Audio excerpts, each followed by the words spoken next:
Hey guys, स्वागत है आप सभी का द मास्टर साहब पे। दोस्तों, बहुत अच्छी वैकेंसी आई है और ये वैकेंसी आई है गवर्नमेंट इंजीनियरिंग कॉलेज पूर्णिया से।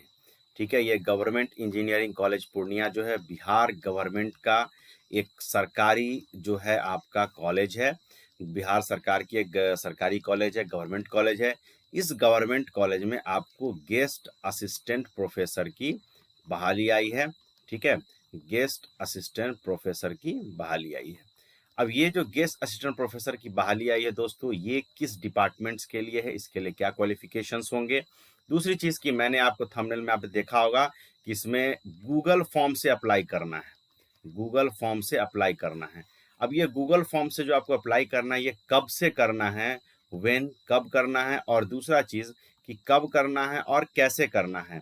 ठीक है, तो ये सारी जानकारी मैं इस वीडियो में आपको बताऊंगा। दूसरा चीज कि कब तक इसका लास्ट डेट होगा और कब तक आप इस फॉर्म को अप्लाई कर सकते हैं, इसके लिए क्वालिफिकेशंस क्या होंगी, ये सारी जानकारी मैं आपको बताऊंगा। दूसरी चीज है कि इस वैकेंसी की ऑथेंटिसिटी क्या है, ये सही है या गलत है, उसकी भी मैं आपको जानकारी दूंगा। ठीक है, और एक और बात मैं आपको बता दूं कि ये जो वैकेंसी है, इसके लिए आपका जो फॉर्म आप अप्लाई करेंगे, पहले उसकी स्क्रूटनी होगी यानी छटैया होगी, और फिर जो एलिजिबल होंगे उनको बुलाया जाएगा इंटरव्यू के लिए। जैसे और जगहों पे होता है कि आप फॉर्म अप्लाई कीजिए और इंटरव्यू के लिए डायरेक्ट चले जाइए, लेकिन ऐसा इस वैकेंसी में पूर्णिया इंजीनियरिंग कॉलेज ने नहीं किया है।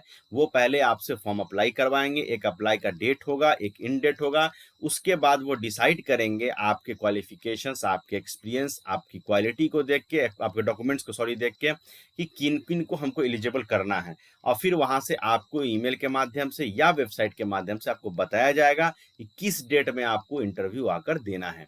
तो फिर आप वहां पे इंटरव्यू के लिए शामिल होंगे। ठीक है, ऐसा नहीं होगा कि आप डायरेक्ट चले जाएंगे या कोई फॉर्म भर लेंगे, चले जाएंगे और इंटरव्यू देंगे, ऐसा नहीं है। तो एक अच्छी चीज है। और चलिए स्टार्ट करते हैं, इस वीडियो को देखते हैं और आगे इसमें कौन सी बातें हैं वो सारी बातें मैं आपको बताऊंगा। तो ये पूर्णिया अभियंत्रण महाविद्यालय पूर्णिया, जिसको पूर्णिया कॉलेज ऑफ इंजीनियरिंग या गवर्नमेंट इंजीनियरिंग कॉलेज पूर्णिया भी कहा जाता है। साक्षात्कार का पता, इंटरव्यू का पता यहाँ पे दिया गया। पूर्णिया अभियंत्रण महाविद्यालय, पूर्णिया पॉलिटेक्निक चौक, निकट रामनगर, सुभाष नगर, पूर्णिया। ये एनएच पे ही है। जब आप बस के माध्यम से जाएंगे या ट्रेन के माध्यम से जाएंगे तो ये एनएच पे ही एक पॉलिटेक्निक चौक है वहां पे, जिसको पूर्णिया पॉलिटेक्निक बोलते हैं, लेकिन नाम है उसका पॉलिटेक्निक चौक। वहीं पे पूर्णिया पॉलिटेक्निक कॉलेज भी है और उसी के बगल में ठीक सटा हुआ पूर्णिया इंजीनियरिंग कॉलेज भी है। ठीक है, तो ये सारी चीजें अब इसमें है कि जो विभाग के अंतर्गत सृजित पदों पर आवश्यकता के अनुरूप मानदेय के आधार पर अतिथि सहायक प्राध्यापकों को कार्य अनुमति प्रदान करने हेतु पूर्णिया अभियंत्रण महाविद्यालय में अतिथि सहायक प्राध्यापक पद के लिए आवेदन किए जा रहे हैं, आवेदन दिया जा रहा है। जिसके लिए आवेदन एवं उपेक्षित दस्तावेज, ये गूगल फॉर्म का लिंक है। ठीक है, ये दिया हुआ, आप टाइप कर सकते हैं, चूंकि आप क्लिक करके इसमें ये नहीं कर सकते हैं, माध्यम से जमा किया जा सकता है। ठीक है, अब कब जमा किया जाएगा, कैसे जमा किया जाएगा, वो मैं आगे वीडियो बताऊंगा, तो वीडियो आपको कंटिन्यू देखना पड़ेगा। ठीक है, फोटो युक्त बायोडाटा के साथ अतिथि सहायक प्राध्यापक हेतु बीटेक, एमटेक या पीएचडी से संबंधित स्व अभिप्रमाणित यानी सेल्फ अटेस्टेड प्रमाण पत्रों को संलग्न करना एवं लाना अनिवार्य है। अनुभव यानी एक्सपीरियंस, सेवानिवृत्त, रिटायर्ड और पीएचडी या उससे भी ज्यादा अगर कुछ किसी के पास एजुकेशन है या एक्सपीरियंस है तो उनको प्राथमिकता पहले मिलेगी। और ये एक पूर्णतः अस्थायी व्यवस्था ही नहीं, टेम्पोररी है, यानी कि आपका ये गेस्ट फैकल्टी का है। इसके लिए आप सरकारी दावा नहीं कर सकते कि आप हमें नियमित कर दीजिए, वो आगे मैं बताऊंगा, वो नियम में बोलते ही हैं। चलिए, अब शाखा या विषय, पदनाम, आवश्यक शैक्षणिक योग्यता, मानदेय क्या होगा, ये सारी चीज हम लोग आगे डिस्कस करते हैं। तो दोस्तों यहाँ पे देखिए कि ये जो आपका ये तो एडवर्टीजमेंट है जो पेपर में आया है, अखबार में आया है। इसकी डिटेल एडवर्टीजमेंट मैं अभी आपको बताऊंगा, आपको वीडियो पूरा देखना होगा।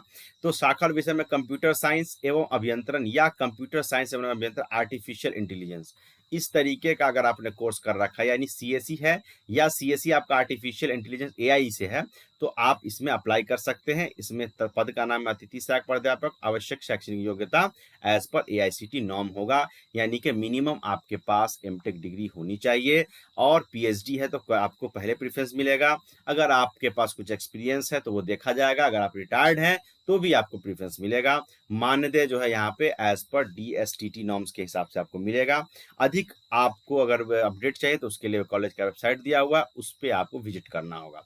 चलिए अब हम आते हैं प्रिंसिपल साहब के लेटर पे, जो इन्होंने लेटर लिखा है इस पद के लिए, जो वहां से सृजित किया गया है, उस लेटर को हम लोग देखते हैं और बाकी की जानकारी उसी लेटर में हमें मिलेगी।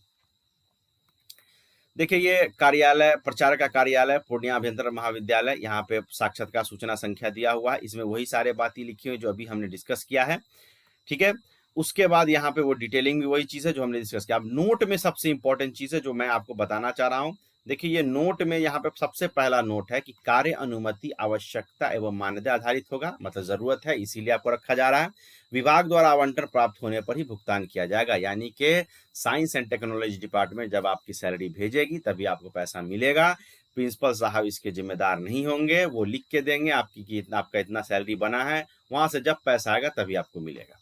दूसरा है कि शॉर्ट लिस्ट किए गए उम्मीदवार को साक्षात्कार के लिए आमंत्रित किया जाएगा। जब आप गूगल फॉर्म भरिएगा, यानी बहुत सारे स्टूडेंट भरेंगे, उसमें जिसको शॉर्ट लिस्ट किया जाएगा उन्हीं को बुलाया जाएगा किस चीज के लिए, इंटरव्यू के लिए। अब शॉर्ट लिस्ट जो किए गए उम्मीदवार है, कैंडिडेट है, उनका जो लिस्ट होगा वो वेबसाइट पे निकाला जाएगा और उनको ईमेल भी किया जाएगा जिसका सिलेक्शन होगा इंटरव्यू के लिए। ठीक है, उसके बाद अभियंत्रण की डिग्री AICTE से मान्यता प्राप्त विद्यालय से होना अनिवार्य है।